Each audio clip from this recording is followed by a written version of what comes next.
વિનાશ કાળે વિપરીત બુદ્ધિ થાય છે. જ્યારે કોઈ પણ માણસનો વિનાશ થવાનો હોય ને ત્યારે એની બુદ્ધિ વિપરીત થવા લાગે છે. શરૂઆત બુદ્ધિથી થાય છે.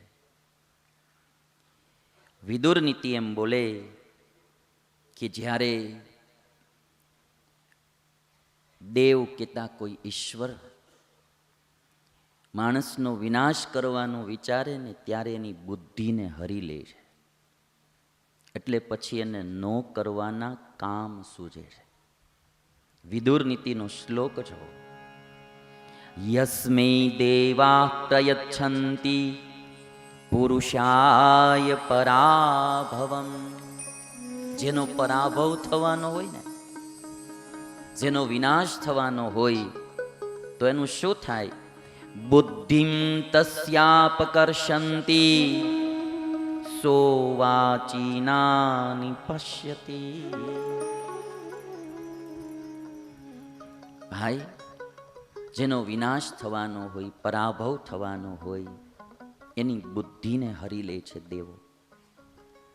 અને જ્યારે માણસની બુદ્ધિ હરાઈ જાય ત્યારે પછી એ માણસ નીચ કર્મો જ નકરા વિચારે છે, સારું કર્મ વિચારી શકતો નથી. અને એટલા માટે રોજે ભગવાનના મંદિરે જઈ અને એક પ્રાર્થના કરવી કે હે ભગવાન, મને સદબુદ્ધિ દેજે. માણાને સદબુદ્ધિ જાગે ને તો એનાથી સત્કર્મ થાય, અને સત્કર્મ થાય એટલે માણા સુખી થાય ને.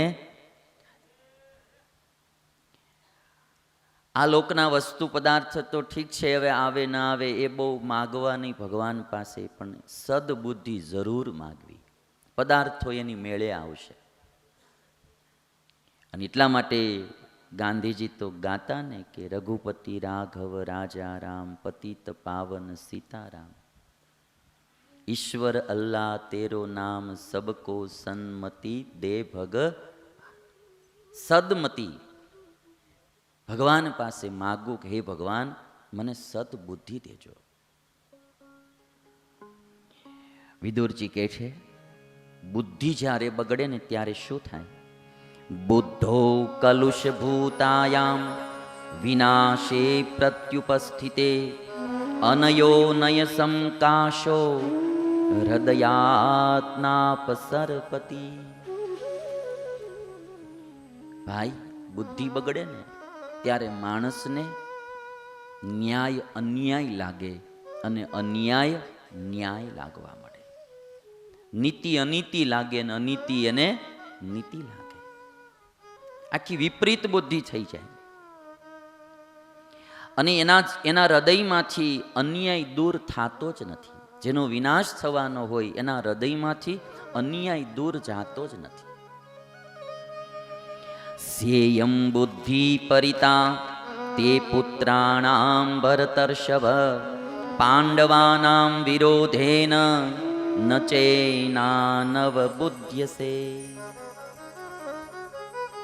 ભાઈ, ખોટું ન લગાડતા, પણ તમારા છોકરાઓની બુદ્ધિ અટાણે વિપરીત થઈ ગઈ છે.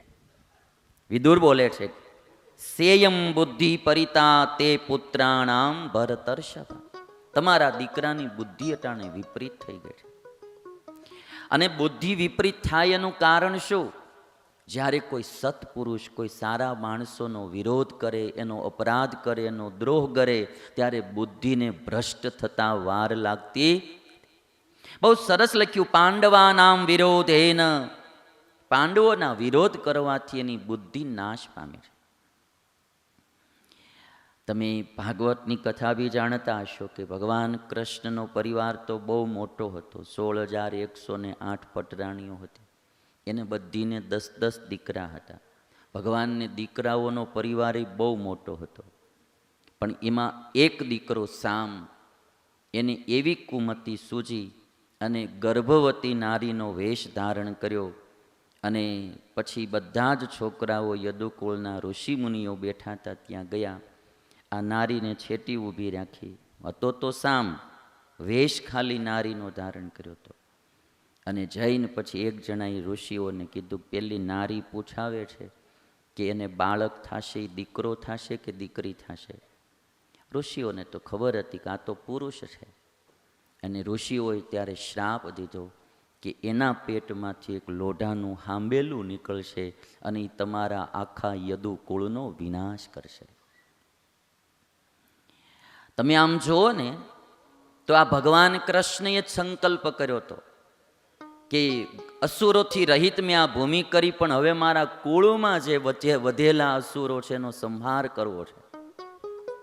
અને જ્યારે સંહાર ને વિનાશ થવાનો હોય ને ત્યારે ભગવાન એની બુદ્ધિ હરી લે, અને બુદ્ધિ હરી લે એટલે કુમતિ જાગે. આ છોકરાને કુમતિ જાગી અને ઋષિઓ પાસે ગયા. ઋષિઓએ શ્રાપ આપ્યો અને હાંબેલામાંથી જ આખા યદુકુળનો વિનાશ થયો. વિનાશ કાળે વિપરીત બુદ્ધિ.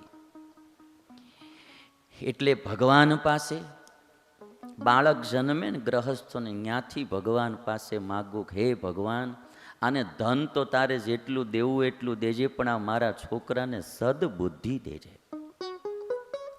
કોઈ દી પાપને માર્ગે ન જાય એવી સદબુદ્ધિ દેજે, કોઈ હરામનું ન ખાય એવી સદબુદ્ધિ દેજે, કોઈ બેન દીકરી ઉપર કુદ્રષ્ટિ ન કરે એવી સદબુદ્ધિ દેજે, થાય તો પુણ્યના કાર્ય કરે એવી એને સદબુદ્ધિ દેજે.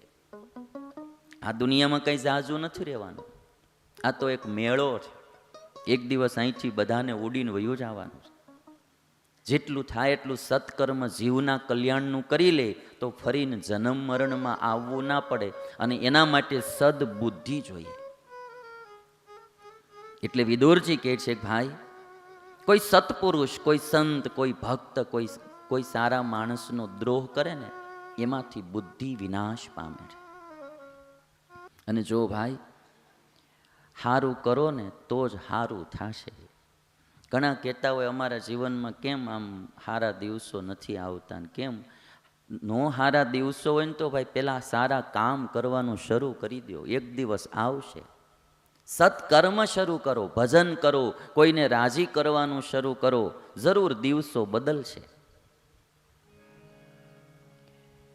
વિદુરજી કહે છે કે સારું જે કરે ને એનું સારું થાય છે. યથા યથા હિ પુરુષઃ કલ્યાણે કુરુતે મનઃ તથા તથાસ્ય સર્વાર્થાઃ સિદ્ધ્યન્તે નાત્ર સંશયઃ.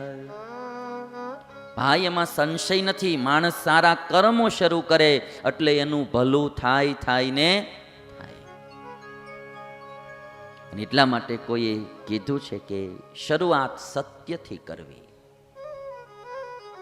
જીવનમાં સત્યનો જે આશરો કરે, સત્ય સ્વરૂપ પરમાત્મા, સત્ય સ્વરૂપ આત્મા, અને જે કંઈ આપણે સાચું બોલવું, સાચું કરવું, સાચું રહેવું એ સત્ય છે. એનો જે આશ્રય કરે એનું ભલું થાય ને થાય.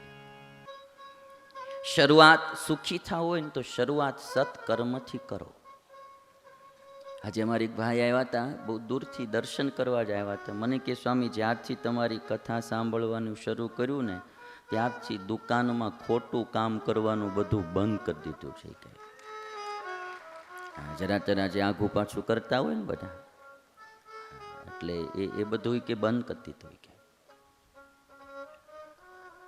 માણસે ગમે ત્યારે પાછું તો વળવું જ પડશે. ખોટો માર્ગ પકડાઈ ગયો હોય તો ગમે ત્યારે પાછું તો વળવું જ પડશે. આપણું ઘર ઉત્તર બાજુ હોય અને આપણે દક્ષિણ બાજુ ચાલવાનું શરૂ કરી દીધું હોય, એ ગમે ત્યારે ત્યાંથી પાછું તો વળવું જ પડશે, કારણ કે એ બાજુ આપણું ઘર નથી. જેટલા જાશું એટલું ખોટું ચલાશે. અમારા નિષ્કુળાનંદ સ્વામીએ તો લખ્યું કે તે તો માથા પર ચાલે માનવી, જેમ ચાલે તેમ ખોટ. જેમ ચાલે, માથું ફરી જાય ને માણાનું, પછી આમ ઊંધી દિશા પકડાઈ જાય, ઊંધી પકડાય પછી જેટલું હાલે એટલી અને ખોટ જાય. એમ ખોટે માર્ગે ગમે એટલું હું કે તમે ચાલીએ એટલી ખોટ તો જવાની જ તે. વિદુરજી કહે છે કે ભાઈ સારા કર્મ શરૂ કરો તો સારું થશે. અને વિદુરજી કહે છે સોનાની પરીક્ષા અગ્નિથી થાય. તૃણોલ્કયા જ્ઞાયતે જાત રૂપમ. સોનાની પરીક્ષા અગ્નિથી થાય. વૃત્તેન ભદ્રઃ. સજ્જન માણસની પરીક્ષા એના જીવનથી થાય. એના જીવનથી ખબર પડે કે આ માણસ સજ્જન છે કે દુર્જન. વ્યવહારેણ સાધુ, જેની હારે વ્યવહાર પાડો ને તમે, પછી ખબર પડે કે આ કેટલો સાધુ પુરુષ છે કે કેટલો અસાધુ પુરુષ છે. બહારથી તો બહુ સારું જ બધું લાગતું હોય, પણ એની હારે વ્યવહાર પાડો પછી ખબર. વ્યવહારેણ સાધુ. અને પછી એક વાત કરી કે સાધુની વ્યવહારથી પરીક્ષા થાય. શુરો ભયેશો, ભયનો પ્રસંગ ઉત્પન્ન થાય ત્યારે શૂરવીરની પરીક્ષા થાય. અને કે છે અર્થકૃચ્છેશુ ધીરઃ, જ્યારે આર્થિક પ્રોબ્લેમ આવે ને ત્યારે ધીર પુરુષની પરીક્ષા થાય કે એનામાં ધીરજ કેટલી છે. અર્થકૃચ્છેશુ, આર્થિક દુઃખ આવે, આર્થિક પ્રોબ્લેમ આવે, ધનનો પ્રોબ્લેમ આવે ત્યારે માણસની ધીરજની ખબર પડે. અર્થકૃચ્છેશુ ધીરઃ. અને કૃચ્છેશુ સુહૃદઃ, દુઃખમાં મિત્રની ખબર પડે કે કોણ સાચો મિત્ર છે ને કોણ ખોટો. અને આપત્સુ અરયઃ, આપત્તિમાં શત્રુઓની ખબર પડે કે શત્રુઓ ત્યારે હું કામ કરે એ તેદી ખબર પડે. એને એમ ખ્યાલ આવે કે હવે આવડો આ મુશ્કેલીમાં છે, તેદી શત્રુ કેટલી હદે જાય ને તેદી ખબર પડે. નહીંતર તો સાનો માનો બેઠો હોય શત્રુ, પણ આપણે આપત્તિમાં હોય, મુશ્કેલીમાં હોય, તેદી એની ખબર પડે કે આ કેટલી હદે જઈ શકે છે.